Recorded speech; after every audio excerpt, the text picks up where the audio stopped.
Coming up on Sports Weekly, there was absolutely nothing going on in New York yesterday, while the Blue Jays looked to protect their lead in the AL East. In the NL West, the Giants tapped into another unexpected power source. The Braves try to tie on another victory, and Darryl Strawberry experiences still more off-the-field trouble.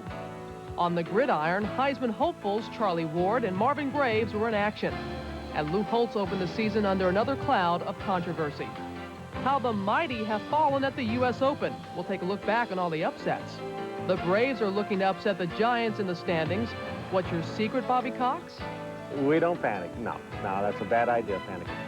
And we'll talk to Phil Simms, who's pretty happy to be back at the helm. What can be better than the situation I'm in now? I'm probably right now in the best situation I'll ever be in the rest of my life. We hope there's nowhere else you'd rather be than watching Sunday Sports Day next.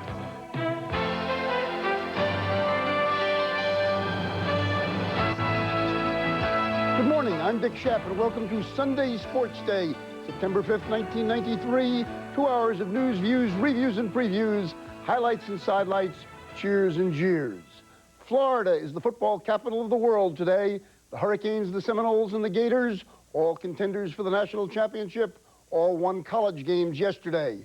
And the NFL season starts today with the spotlight on the Sunshine State, on Joe Montana, who'll be playing football, and on Emmitt Smith, who won't. Robin Roberts is with us, as usual, to lead us through our opening hour Sports Weekly. And Robin, with only 18 weeks to go in the NFL season, who do you like for the Super Bowl? And I promise not to remind you later unless you're wrong. Yeah, unless I'm wrong, of course. And, of course, I'm never wrong. I'm just not always right. But tell you what, Dick, I'm going to stick with the same system that has proved very successful over the years here on Sunday Sports Day, and that is going the opposite way from you. Whichever team you pick, I'm picking the other team, and that's really proved to be successful. Well, okay, that'll give you 15 teams going for you in each, something like that. Yeah, I like my odds anyway. I'll talk to you in 18 weeks. Okay. I refuse to let us get ahead of ourselves. Well before the Super Bowl is, of course, the World Series. And last year's champs, the Toronto Blue Jays, are trying to get back to the Fall Classic. But first, they're trying to get the Yanks off their backs in the AL East. With Todd Stottlemyre pitching and the bases loaded with Angels, Eduardo Perez triples to center. Devon White misplays the ball, and everybody comes home. The Angels lead 3-1. Bottom of the fifth, and Chad Curtis on second. The rookie, Tim Salmon, smacks a double to the gap and left. Curtis comes home. Angels go on to win by a final of 4-2. John Olerud went 1 for 4, dropping his league-leading average to 380. Chad Curtis extended his hitting streak to 17 games. Now for the Rangers and the Twins, Kevin Brown facing Dave Winfield. And Brown helps his own cause with some defense. Winfield pops it up foul. Brown and Pudge Rodriguez collide, but Brown makes the bare-handed play. To the fifth, Juan Gonzalez tied for the Major League's home run lead. Not anymore. Number 41 on the year hurts Scott Erickson. 4-1 Rangers. Next batter, Julio Franco. Back-to-back homers. Number 14 for Franco. 5-1 Texas. It's enough. 6-4 the final. The Rangers have won 9 of the last 13. Scott Erickson leads the majors in losses with 17. Tom Hinkie pitched a scoreless ninth for his 32nd save. A late one between the Brewers and the Mariners. Bottom of the first, Hal Eldridge struggling, 2 on, no outs. Ken Griffey Jr. rips it just fair to right. It's a triple. Brett Boone and Mike Felder score 2-0 M's. Then bottom of the fourth, Mackie Sasser up. Mike Blowers on first. He goes to right. Kevin Reimer has some trouble with it. Blowers scores 4-0 M's. They go on to win by a final of 6-1. Junior and Dave Magadan each drove in 2 runs. The Mariners have won 4 of their last 5. Jim Abbott was struggling on the mound this season for the New York Yankees. He hasn't been close to the ace they thought they had acquired in the offseason. But Abbott more than began making up for that yesterday at Yankee Stadium against Cleveland. Abbott 1 out away from a no-hitter. Carlos Baerga grounds to Randy Velarde, who throws him out. And look at the reaction from the normally stoic Buck Showalter. Abbott brought his catcher Matt Noakes out for a classy move by a classy player. I think I was more cognizant of it in the last game against the White Sox. I was more, hey, you know, no hitter, this and that, 'cause I felt like I was throwing the ball much better, to be honest. you know, today I was really thinking about the win. I really was, because, you know, no-hitters can come and go, and they'd be very, very nice. But, you know, I'd like to get to the playoffs. Oh, yeah, let's remind you that the Yankees won 4-0. And hey, Abed, in Jim Abbott's previous 5 starts, his ERA was a healthy 5.68. He was 1-2 during that stretch and failed to go past 4 2/3 innings twice, but all that changed yesterday with the first no-hitter of his career.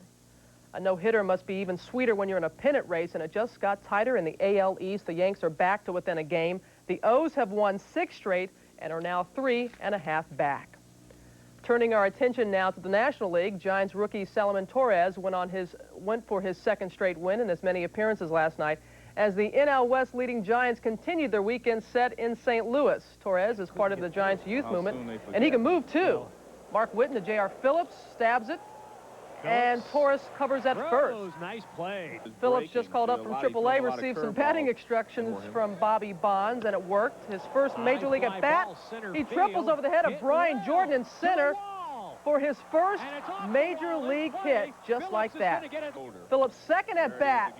He led the Pacific Coast League with 27 homers. He gets his first in the majors, 2-0 Giants, and Torres appreciates the great effort. Giants win 3-1. Torres allowed 1 run in 8 innings. Rod Beck pitched a scoreless 9th for his 40th save.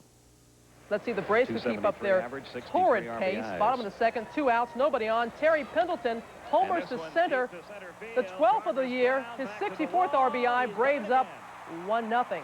Bottom of the 5th, 2 outs, bases loaded. Dave Justice at the plate.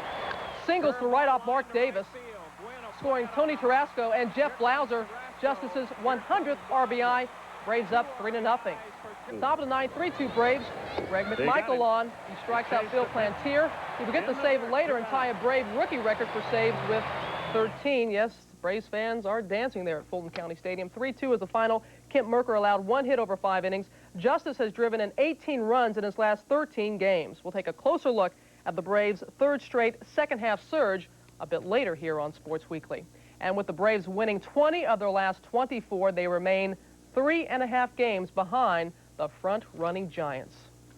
Baseball news off the field, and more bad news concerning the Dodgers' Darryl Strawberry. He was arrested on Saturday at his home in Glendale, California. Strawberry is being investigated for spousal abuse. His live-in girlfriend suffered a 1-inch cut above her right eye during a domestic dispute with Strawberry. He was released on $20,000 bond and has an arraignment date of September 30th. Now, Dodger Vice President Fred Clare issued a statement saying if the allegations are true, the Dodgers will not tolerate such action and will take appropriate action once the facts are determined. So college football, the first full Saturday of the season, but the 2nd game of the year for top-ranked Florida State, as the Seminoles visited Duke for the first time ever in the ACC. Bobby Bowden cheering on his troops in the 2nd. Florida State leading 7-zip. Duke quarterback Joe Pickens is picked off by Derek Brooks, who rambles 32 yards for the touchdown. Seminoles led 13-zip. The much-publicized Scott Bentley off to a rough start, missing a pair of extra points and also a short field goal. Still in the 2nd, Seminoles leading 20-0. Watch Charlie Ward elude tackle after tackle and scampered 12 yards for the touchdown. Florida State goes on to win by a final of 45-7. Charlie Ward passed for 272 yards and 2 touchdowns and ran for another. Let's see another Heisman hopeful in action. Marshall Faulk, San Diego State, against Cal State Northridge. He goes 10 yards for the touchdown, one of his 3 touchdowns on the day for Faulk. Want to see another one? How about a 9-yard score as San Diego State went on to win with relative ease, 34-17. Faulk on 27 carries rushed for 170 yards. Syracuse opened its season at home last night against Ball State. Syracuse hosting, up 10-0 in the 2nd. Marvin Graves lost a 6-yard pass to Terry Richardson. Orange up 16-0 in the 3rd. Graves again. This time his pass is tipped and caught by Marvin Harrison. 22-0 Syracuse, and they go on to win it by a final of 35-12. Marvin Graves threw for 224 yards and 3 touchdowns. He also rushed for 66 yards. Far from ideal weather conditions yesterday at Flushing Meadow in New York for the U.S. Open. Rain forced Pete Sampras' match to be pushed back 4.5 hours, but he wasted little time once he was on the court against a Frenchman, Arnaud Bush. It was a relatively pretty night. Sampras 0 for 8 in break opportunities, but here he gets his first one and goes on up 4-3 in the first set. He cruised from there with just 14 unforced errors in the match. Sampras advances in the fourth round, 6-4, 6-3, and 6-1. We certainly are glad you decided to join us again this Sunday morning. The NFL kicks off this morning, of course. We'll have a conversation with Phil Simms a bit later, and more baseball when we come back as Sunday Sports Day rolls on.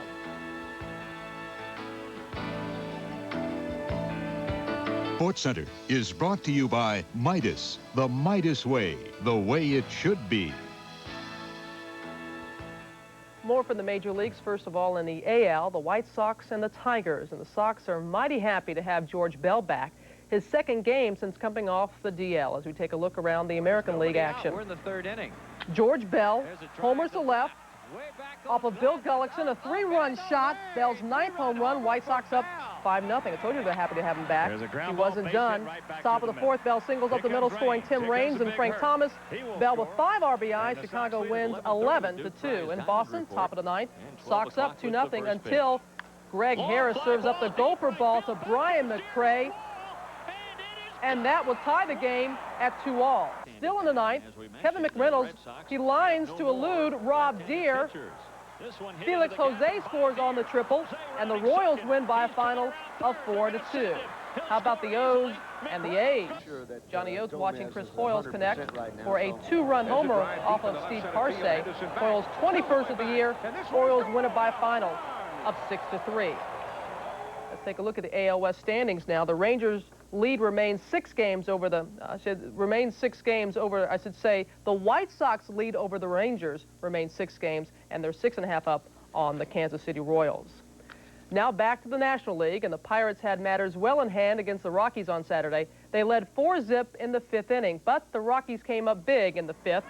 Dante Bichette doubles, scoring Lance Painter and Joe Girardi. Rockies go on to win by a final of 10-4. Jose Rijo doing it all last night, bottom of the 4th. He doubles home Joe Oliver and Juan Samuel. Rijo a career-high 4 RBIs. How about Rio on the mound? He gets John Kruk looking. He had 5 strikeouts. The Reds win by a final of 6-5.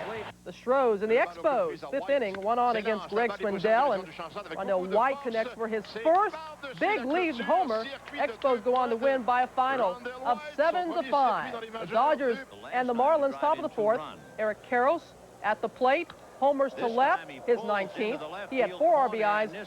Dodgers win by a final of 9-4. And last and least, the Mets and the Cubs. Bottom of the 8th, Sean Dunston at the plate. He is back, and he gets his first hit since May 3rd, 1992. A hustling double as he drives in Ryne Sandberg. Dustin scored the winning run. The Cubs won by a final of 9-8. And we're not finished just yet with college football either. Bama opened its season against Tulane, hoping to begin where they left off. The Tide rolled in, having won their last 23 games, the longest current winning streak in college football. Tulane's Gerald Soule bowls over 4 Alabama defenders on his way to a 98-yard touchdown run, but Alabama won 31-17, but we had to show you that fine 98-yard run. Washington State and Michigan, Tyrone Wheatley goes 59 yards for the score. He had 15 carries, 117 yards. Michigan wins by a final of 41-14. Miami and BC. Frank Costa hands off to Donnell Bennett, a 6-yard run. Canes roll 23-7. Washington and Stanford. Washington quarterback Damon Heward hits Mark Bruner, a 66-yard score. Huskies led 17-7. They went on to win 34-14. Northwestern and Notre Dame. The first play from scrimmage, Lynn Williams pass is bobbled by Luther Morris. Pete Bursich picks it off and goes 21 yards for the score. Irish came back to win 27-12. North Texas and Nebraska. Vinny Valentine picked off by Toby Wright. A 33-yard touchdown return. Nebraska rolls 76-14. Louisiana Tech and Tennessee. Philip Fulmer's first start as head coach, first full season with Tennessee. Keith Schuler finds Corey Fleming in the end zone. 17-0 Vols. They win 50-zip. Minnesota and Penn State. Joe Paterno in his first Big Ten game. Joe Sacca hits Bobby Ingram. And the diving catch on the 20-yard score. Nittany Lions win 38-20. South Carolina and Georgia in the fourth. Eric Zier scrambles for the 22-yard touchdown. Georgia would take a 21-17 lead. But then, time running out between the hedges, Brandon Bennett scores from the 1-yard line. Gamecocks win 23-21 in an upset. And would you believe more scores from Saturday?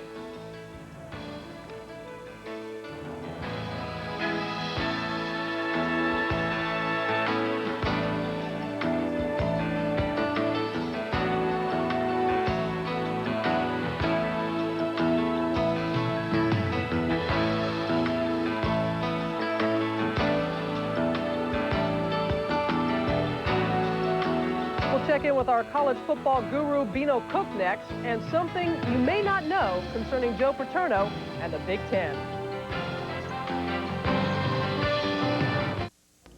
As we saw earlier, Notre Dame opened its season with a win over Northwestern, but there's a dark cloud hanging over the Fighting Irish.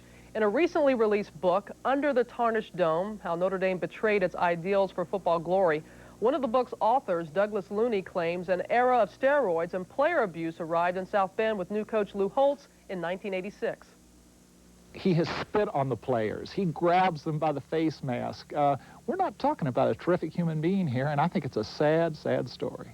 There's one thing I have going for me, and it's truth, and I'm very at ease at that. We interviewed 154 people, including 84 former players, almost all of them on the record. What will happen? Depends how Notre Dame decides to respond. Is Notre Dame content with this kind of behavior by its coach and by its school? I doubt it. Comment about the book this week, but Holtz said he had other things on his mind, like preparing the Fighting Irish for the new season. I have not read the book. I do not plan on reading the book, and I'm not going to answer questions about the book. This is not easy for me to do this, but in fairness to our football team, this is the way it is going to be handled. In the book, Holtz was also accused of a play-for-pay scheme when he coached at the University of Minnesota in 1984 and 85. Well, let's go back to talking about what's happening in college football on the field, and who better to talk with about that than Bino Cook? So let's go back to Dick in New York. Dick? Robin, Bino is with us, and I do want to talk a little bit about that new book, Under the Tarnished Dome. It's not a personal attack on you, Bino, or on me for that matter, but it is an assault on Lou Holtz, who is no stranger to criticism. The gist of the book is that Holtz embodies the Notre Dame ideal, which is win. Now, does this come as any great shock to you? No. The myth that Notre Dame doesn't care about winning as much as other schools is ridiculous. They want to win. They want to win within the rules, but winning is the most important thing at Notre Dame. Nothing else, I won't say nothing else matters, but winning is the most important thing. Do you think they are staying within the rules? Because this book says they aren't. Well, on steroids, number one, probably some players were using steroids, but I can't believe that Lou Holtz knew about it. I can't believe it was wholesale, because if it were wholesale, I think Lou Holtz would know. And I'm also convinced if it were wholesale and the administration knew, Holtz would be fired. I think Looney's probably right in some of the, you know, the things he wrote, that they are steroids. But I don't, the players do it on their own. They have ways to beat the drug test and everything else on steroids, and they take them because they know they have to beef up to make the pros. But, Bino, you know as well as anyone that some things don't become known. And, for instance, let's switch to Joe Paterno. What do you know that we don't know about Joe Paterno? Well, he might have already been in the Big Ten for his 25th season.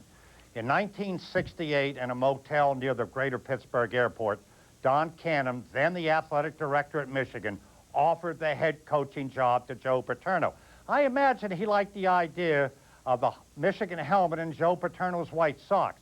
Paterno thought about it and refused the job. Canham later told a friend, look, if I would have waited until after the bowl game, I think he might have taken it. His mind was on Kansas. However, Canham said, I did get a good one in Bo Schembechler, and Paterno remained at Penn State, but he was offered the Michigan job in 1968 in December. If he'd taken it, there probably would be only 10 teams still in the Big Ten. But now, in the great tradition of the Big Ten, Bino, will you tell us your 6 top 5 teams? Yes, definitely. Northwestern's number 6. No, Texas A&M is number 5, defeating LSU after a tough first half yesterday. Miami, number 4, very impressive. Michigan, number 3, and we have to note, this is the 95th anniversary of the song, The Victors.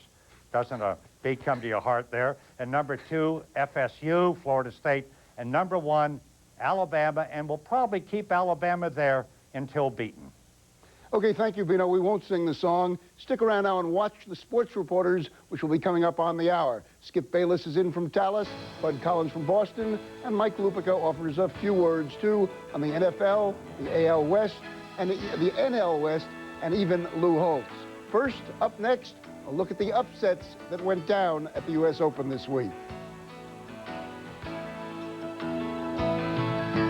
You had 3 set points.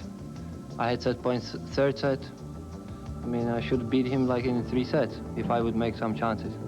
But, you know, that's the tennis. It's unfortunate to come here and want to win the tournament and get surprised like that. It's dramatic, you know. I mean, you win, you feel like you're on top of the world, and you lose, and you feel like I do right now. It'll get worse if this guy gets his ass kicked next round. It's just disappointing. I mean, when you don't play well and you need every bit of luck and help you can get, and you just don't get it, and it's very disappointing. It's my second tournament in all the year that I play on hardcourt, and then it's difficult for me to play on this surface, even when I think I'm better than the other player, and that I have to fight so much, and I can lose in this surface, so it's difficult for me to play like this. I just came in with a bad knee, and it just started getting worse, and it was a bit painful to push off, and I had no strength to push off, so I didn't see any point of playing. Couldn't really generate any power today for some reason, and no, he played good when he needed to. It's like last point. I had a great volley, but he just hits a flick lob, and he went in, fortunately. No, I didn't play great. I played pretty bad. I mean, actually, I'm playing like pretty bad, so it's nothing surprising for me. Jennifer Capriati also lost in the first round, the first time she's ever done that in a Grand Slam. The Rocket, no longer flying north of the border. Raheem Ismail now wears the silver and black of the L.A. Raiders. That and more when we come back. Well, first of all, I'd like to apologize to my organization, apologize to my fans. There was a misunderstanding. Something happened between me and my companion, and 2 people tried to get into it, and I felt my manhood was I would say, it was a matter of a situation where I thought I might be hindered or might be harmed, and I protected myself. We're both stars. We're both highly profile people, and I carry sometimes a large amount of money. What prompted the fight? None of your business. Falcons' Andre Rison. The opening of the NFL season is less than 2.5 hours away, and it was a busy week as coaches trim rosters down to the 53-man limit. Carl Ravitch takes a look at the confusion of players who were cut one day and re-signed the next. This week saw NFL teams cut down, bring back, pick up, and cap off their rosters for the start of the season. Those in the cut then re-signed category are Roger Craig and Brent Novoselsky of the Vikings. Bears' Jim Morrissey and Keith Van Horn. Buffalo's Mark Kelso, Atlanta's Tim Green, G-Men Bart Oates and Perry Williams, Eric McMillan of the Eagles, and the Niners' Don Griffin and Mark Logan. However, others weren't as fortunate. The Raiders clean house, releasing QB Todd Marinovich. The kicking Jeffs, Gossett and Jaeger, the veteran James Lofton, and newly acquired David Fulcher. Cowboys not making the grade, Billy Bates. Steve Berline replacement Hugh Millen and Marcus Paul. There wasn't enough room in the pack for Ken O'Brien or Alan Pinkett. The Dolphins are hoping they didn't put their foot in their mouth by releasing Reggie Roby in favor of Dale Hatcher. The Giants said au revoir to Otis Anderson, Matt Barr, Eric Dorsey, and Pepper Johnson. But Johnson's luck changed on Thursday when he was reunited with former Giants defensive coordinator Bill Belichick in Cleveland. Johnson wasn't the only lucky one. David Treadwell and Brad DeLuiso were brought to the Meadowlands by their former coach Dan Reeves. Keith McCants went from a Buck to a Pat to an Oiler just in time to join Ray Childress, who signed a 3-year deal with Houston on Friday. Mark Duper's luck ran out. as his trip from Miami through Cincinnati stalled in the city of brotherly love after being cut by the Eagles. The trade winds were howling hard in Kansas City Monday as Rich Baldinger went to the Pats and Barry Word was shipped to the Vikings, both for undisclosed players. But Minnesota wasn't finished. They signed wideout Chris Carter to a 2-year extension, while his former mate Hassan Jones will be one of Joe Montana's targets in Kansas City. The Lions got some good news when franchise player Lomas Brown reported to the team Wednesday, ending his holdout. And the Rocket finally inked a 2-year deal with the Raiders Tuesday. Coincidentally, the Raiders open their season today against the Vikings, who have an Ismail of their own. He's known as the Missile. Don't forget that later here on Sports Weekly, our Sunday conversation is with Phil Simms. And then right after Sunday Sports Day at high noon, we'll hand the ball off to Chris Berman and company. What's the impact of the Joe Montana trade on the city he left, San Francisco, and the city he went to, Kansas City? You'll find out on NFL Game Day. Then at 7 p.m. Eastern, all the fast-paced highlights of today's games on NFL Prime Time. Then anything you may miss today, you'll see on our hot new show, Prime Monday, which this week features a music video salute to the Dallas Cowboys. Washington coach Richie Pettibone mic'd on the sideline, and an off-the-field interview with Cowboys receiver Michael Irvin. We aim to please here on the Total Sports Network.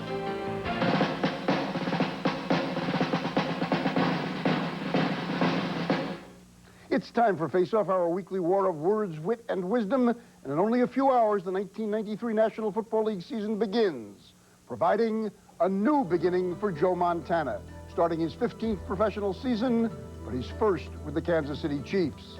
Montana, of course, is heading for the Hall of Fame, but he hopes to make a slight detour to his 5th Super Bowl. Can Montana still perform magic at 37? Can he carry the Chiefs as he once fired up the 49ers? Can he lead Kansas City to the Super Bowl for the first time in almost a quarter of a century? That's the subject of our face-off today between Mike Lupica of the New York Daily News, who is a true believer, and Bill Conlon of the Philadelphia Daily News, who is a devout skeptic. And Lupica kicks off. There's only one question about Montana. Is his arm healthy? All the reports, starting with Paul Hackett, his offensive coordinator, is that he is throwing better than ever. Joe Montana is throwing better than ever. The Chiefs, who were very close the last few years, are going to the Super Bowl. Michael, I'm very happy that we have romantics like you still in our industry, because you would have made Don Quixote 6-5 over the windmill. Willie Kennedy Smith has thrown more passes in the last 2 years than Joe Montana. He's 37 years old. He's got the 25th worst offense in the NFL behind him this year. He has nothing approximating Taylor and Rice to throw to, and he's going to play 11 games on AstroTurf. I think he can win the division, but Super Bowl, no. Bill, he's going to fit in beautifully with this team. The Marcus Allen pickup is a great pickup. Sure, nobody has ever had a tandem like Rice and Taylor. Speaking of old has-been. What I am saying is this is the greatest person ever to play this position. If he is healthy, and again, all the reports are that he's healthy, he will work that sort of magic, and Kansas City is going to be the story of the fall, and they're going to go to Atlanta. I think they're the 4th best team in the AFC. After home. And I just hope that he's done a lot of wind sprints and done a lot of practice, and I agree. He is the best pro football player of all, passer of all time. But this is 1993, and this is a young man's game. And Bill, could Montana take the Eagles to the Super Bowl? No way. And I hope if he does win the Super Bowl this year, I hope they immediately after the game induct him into the Hall of Fame. I hope we're not looking at Joe Willie Namath with the Rams in '77 or Willie Mays falling around, rounding second base in 1973 with the Mets. This is going to be the year Nicholas won the Masters when everybody thought he was too old. And don't forget Shoemaker, and don't forget Robin, back to you. And next, the Giants' unlikely hero. Patterson rips the ball to right. Back it goes. Back. Gone! I don't believe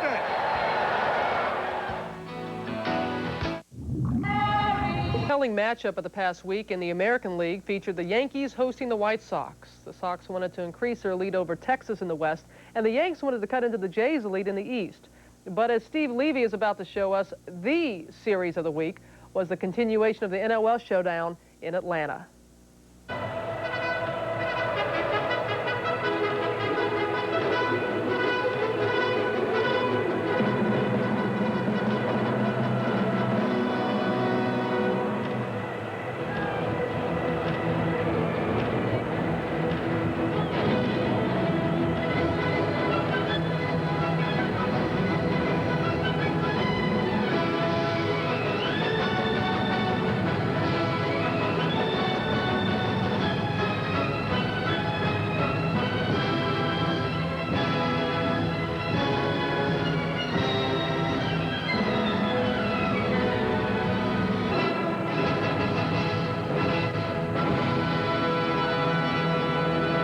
The Giants and Braves have been linked all summer, one leading the pack, then the other, like a hero and a sidekick, but there is no teamwork here, and the Braves are anything but a faithful companion, unwilling to remain in the shadow. Showdown number 2 began with a brave rout. Atlanta knocked out Giant ace Bill Swift in the 5th inning, and when Dave Righetti brushed back David Justice, Justice served Righetti's pitch over the right field fence. Justice had 4 RBI on the night, and the Braves rode to an 8-2 win. Winning breeds confidence, and heck, we've won so many games, and we continue to win. So we're a confident ball club, and you know, we just want to continue playing as well as we're playing, and continue to win on out. I like to see us win every game from here on out. The next night, the 9th inning, tie game. Mark Wohlers pitching for Atlanta. There is no underplaying the importance of this, especially for the Giants. Patterson rips the ball to right. Back it goes. Back.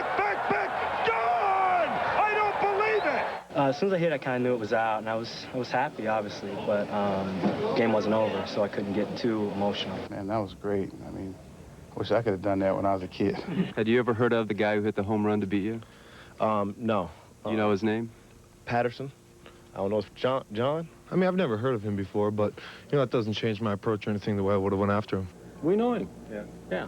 Just we got behind on him 2-0, and we grooved a fastball, and he hit it. I think every kid, you know, growing up, I was a fan, you know, long before playing, so I think everybody dreams about that situation. Game 3, Barry Bonds hit his 40th homer of the year off of Steve Avery, and the Giants led 3-0. But the Braves bullpen held on, and the offense rallied for 2 in the 4th, 3 in the 7th. When the dust lifted, the Giants led by 3.5 games and had no more meetings with their relentless pursuers. They played a good game. We played a good game. They won. Tip your hat. Thank you very much. See ya.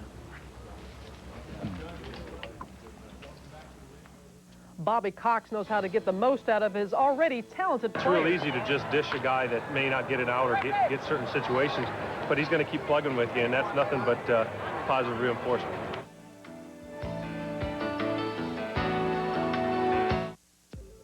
Success in life is the result of... Behind the Atlanta Braves' 3rd straight second-half surge may be found on the mound or the batter's box. The reason may also be found in the manager's office. Bobby Cox keeps Atlanta's oars in the water even at the most turbulent times.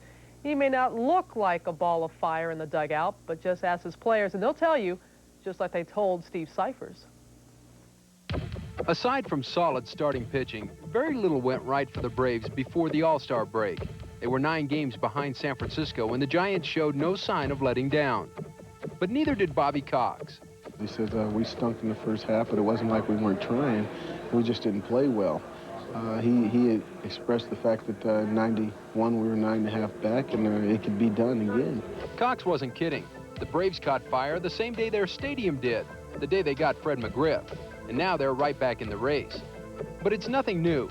When they made that run in '91, they went from first-half losers to second-half winners using much improved pitching, particularly from John Smoltz. In 1992, the first half wasn't bad, but it paled in comparison to the second half, when Atlanta won more, hit more, scored more, and allowed fewer runs after the break. In 1993, it's the same old second-half story, screaming to be explained. You don't turn it off and you don't turn it on. You know, that's never a factor. You cannot just turn on a switch and say, let's get going, guys. It's time to start winning. Maybe Cox can't explain those second-half surges, but those around him say that part of the reason is Cox himself. And it's not because of anything he does, it's what he doesn't do. He doesn't get into a panic stage, I should say. You know, we get behind 3 or 4 runs, and even late in the ball game. I mean, you can see he still has a confidence in our abilities to go out and still score runs. We don't panic. No, that's a bad idea, panicking. The reason Cox does not panic is because of the other thing he does not do. He doesn't waver in his belief that ultimately his players will win. You better have some patience. If you lose it in the first half, you don't want to bust up your club and make some real stupid decisions because some guys are off slowly, and we had a ton of guys off slowly. Certainly there are things that happen at times that we might react to, but once it's over and done with, a new day, a new game, and he doesn't really recall those particular situations. Every day is a new day, so that's the way he is individually. It's real easy to just dish a guy that may not get it out or get certain situations, but he's going to keep plugging with you, and that's nothing but positive reinforcement. when you can go out and just play baseball and not worry about anything else, your team's going to be better. Cox takes no credit for the way his teams finish. He says his philosophy, to play to win through hard work and hustle, is the same in April as it is in September. But Williams says it's because of the manager's even temperament, his patience, and his confidence that his team is on the move. It's kind of like poison ivy or whatever. You know, it spreads. And like the Braves in the NL West, it climbs. In Atlanta, Steve Cyphers, ESPN. It appears that the Braves have the second half edge over the Giants on the mound. The Braves starters have a dramatically better record and a lower ERA in the final months of the season. Still to come, our Sunday conversation with Giants quarterback Phil Simms, who hasn't played a 16-game season since '86, which just happened to be his Super Bowl MVP season. But coming up next here on Sunday Sports Day, we'll step into the ring and look ahead to Sweet Pea Whitaker's upcoming encounter with Julio Cesar Chavez. We're not out for the count just yet here on Sunday Sports Day, so please stay with us.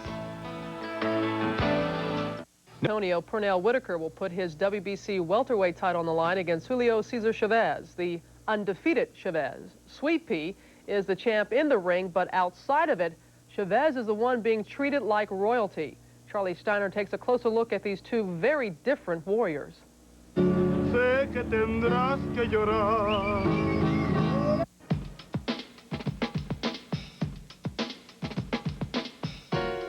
Opposites attract. Julio Cesar Chavez, the most popular athlete, probably the most popular person in Mexico. Purnell Whitaker, highly regarded in the boxing community, but his recognition factor hasn't reached the casual sports fan yet. Chavez's arrival here in San Antonio last week was like that of a matinee idol, rock star, and conquering hero all rolled into one. Whitaker's arrival was a bit more subdued. Hey, ask that guy to move fast back there, man. The 31-year-old Chavez, whose 87-0 record is the best in boxing history, is a methodical warrior, as Greg Haugen and Hector Camacho and 85 others have discovered. Chavez takes great pleasure in dishing out lots of pain. I'm going to hit him from the very bottom of his toes to the very tip of his head. He can run all that he wants, he can squat, but he can't hide. I'm going to be right in front of him. I'm not going anywhere. I'm going to be right in front of him, and he still, if I stand in front of him, he still won't hit me. Whitaker, who's been fighting for 21 of his 29 years, is a superb boxer with extraordinary movement. I shake and bake, and I use my shoulders to my advantage. You know, it's just like handling the ball and getting ready to dish off a nice pass or something.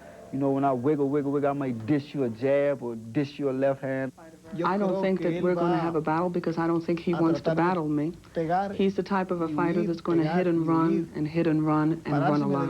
Now, if he stands, it's going to be a much better fight for me. I'd like it. Who wants to get hit for 12 rounds all the time? You know, and that's what makes me laugh. With such divergent styles, the fight might well be settled by their psychological strengths rather than the power of their fists. Who's going to dictate their will on the other fighter, on the other opponent? And I think that's what it amounts to. If I fight his fight, he wins. They are fighting for Whitaker's WBC welterweight title, but the belt seems secondary to the unofficial title. Pound for pound, the best in the world.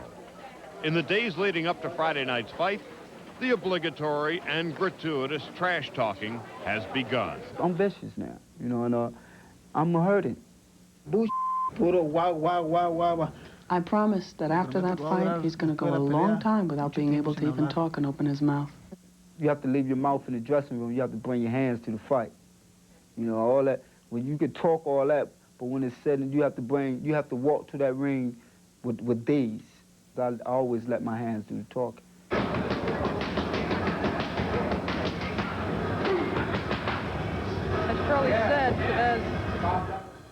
As Charlie said, Chavez is 87-0. Whitaker has only been beaten once. When it comes to title fights, Chavez has won 18 of his 25 by knockout. Coming up, our Sunday conversation with the Giants' Phil Simms, who has fond Super Bowl memories. Ever since it happened, I work and do everything to really try to relive that moment. the joys of Bob. Sports Weekly is brought to you by Bud Dry, the less filling beer with a lot more taste. Why? Ask why.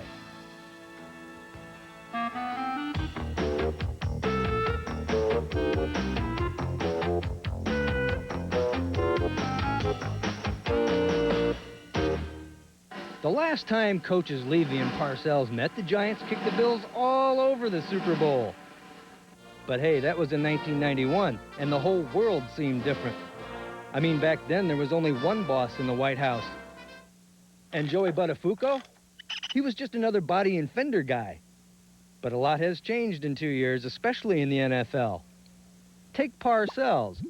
Now he thinks he can get to the Super Bowl from New England. I guess he's never heard of that local phrase, you can't get there from here. Jim McMahon's now playing for Minnesota. And the obvious fashion question is, what will he wear to the games? The headband or the horns? Rocket Ismail will have his NFL debut in L.A. I'd say he's just landed himself in a galaxy with more stars than the Milky Way. But by far, the biggest change in the NFL is for the Bears. They're playing without Coach Ditka. And some fans like Norm are still crying in their beer. Cheer up, Norm. Mike's not gone for good. You know old coaches never die. They just fade in. For the past 3 seasons, the New York Giants football team has been divided into 2 camps. Those who thought Jeff Hostetler should be starting and those who thought Phil Simms should be starting. But with Hoss off on the West Coast, the Giants starting job is all Phil Simms. Greg Garber caught up with Simms for our NFL opening day conversation. Game 4 last year, 3rd and 19. Ed McCaffrey misses it in the end zone. It's a little bit overthrown. In weeks 5, 6, and 7, did it occur to you that that might have been the last pass you ever threw for the Giants? Oh, yeah. I think when I got hurt that year, in fact, that day going off the field, in fact, when I got hurt, the exact play I got hurt, when I hit the ground, I knew I wasn't going to play again that year. And I did stay out and play a couple more downs that day. And I threw it one time, and my arm just made these unbelievable noises. And I go, you know, I was going to run off the field. Then I thought, well, everybody think I'm a candy if I do. And so I said, let me stay in, whatever. But when the game was over, yeah, I thought about it. I said, you know, this probably was it. I might not get to play again for the Giants. And, you know, it wasn't like I was heartbroken over that or anything. It was just a fact that I might have to face. During the offseason, you almost joined Bill Parcells and became a Patriot. You told me you were within an hour, maybe. Yeah, I was really close to signing with the Patriots, no question. You know, it's a hard decision for me. Well, I mean, of course, my first decision was to stay here through all the years and living here and my house and my kids going to school. And listen, the Maras being in this organization for 14 years, I didn't want to give that up. But if I was going to give it up, it would definitely have been with the New England Patriots and Bill and his whole staff. A lot of coaches he have, I'm still, you know, dear friends with. And if I had to move on, what better place to go than with that group of people? One of the reasons I've seen is that you do work well with the kids and that you do make an effort to explain to them what's going on and how it's going. So does that mean when you're 40, you'll gladly step aside for Dave Brown? You know, we talk a lot and we hang out a lot together. And the only things I tell them is the mistakes that I've made, especially early in my career, what was going through my head. And try to tell them not to be the same way. Try to overcome, you know, what's between our ears, and don't let it become a factor not playing well out there, especially when you're young. Because that is the hardest thing to learn as a quarterback, is to have true faith in what you're doing out there and let your body take over. And, hey, my 15th year, I think about it constantly. Don't, get down on myself. Don't think that this play can't work. Make it work, you know. Have that confidence, you know. Like I've always said, here's a guy that's younger than me. He's not that young anymore. Dan Marino, a great example of a guy, no matter what the situation, how he's playing, thinks he's going to get it done.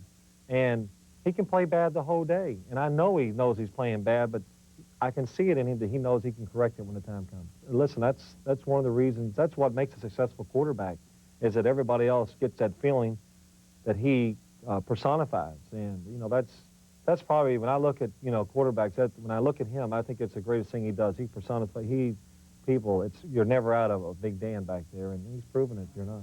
Super Bowl 21, you completed 22 of 25 passes, Super Bowl record, MVP. Do you look back at that sometimes and just wonder how that happened?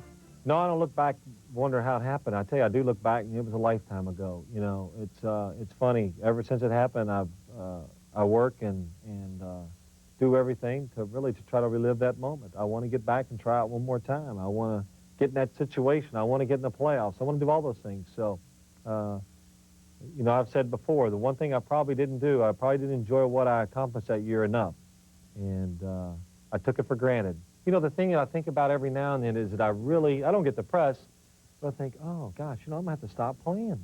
You know, it's definitely getting here. It's coming. It's right there.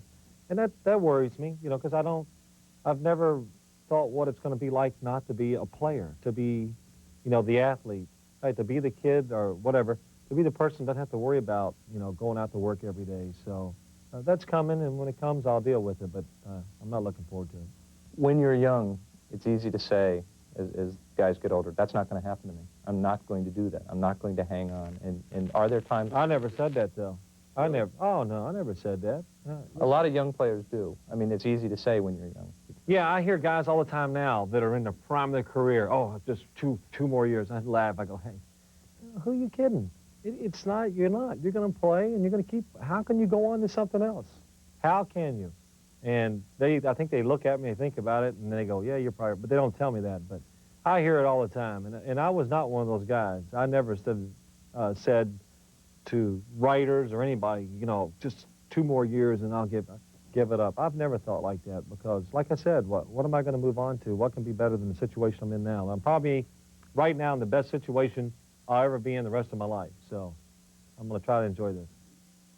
The season the Giants last won the Super Bowl, Sims started 14 games, and he led the G-men to 11 of their 13 victories that campaign. But since then, his number of starts have dropped. So has the Giants' record, all the way to a dismal 6-10 mark last year. We'll have more on the NFL in 30 minutes on the Sunday morning edition of SportsCenter. Chris Berman will be by my side with juicy tidbits concerning some old faces in new places around the league. Norm Hitzges also returns with an amazing fact on home team favorites on opening day. And we'll show you how the hits just keep coming for future Hall of Famer Dave Winfield. That and a great deal more at 11:30 on SportsCenter, right after Dick Schaap and the Sports Reporters, which is coming up next as Sunday Sports Day rolls on.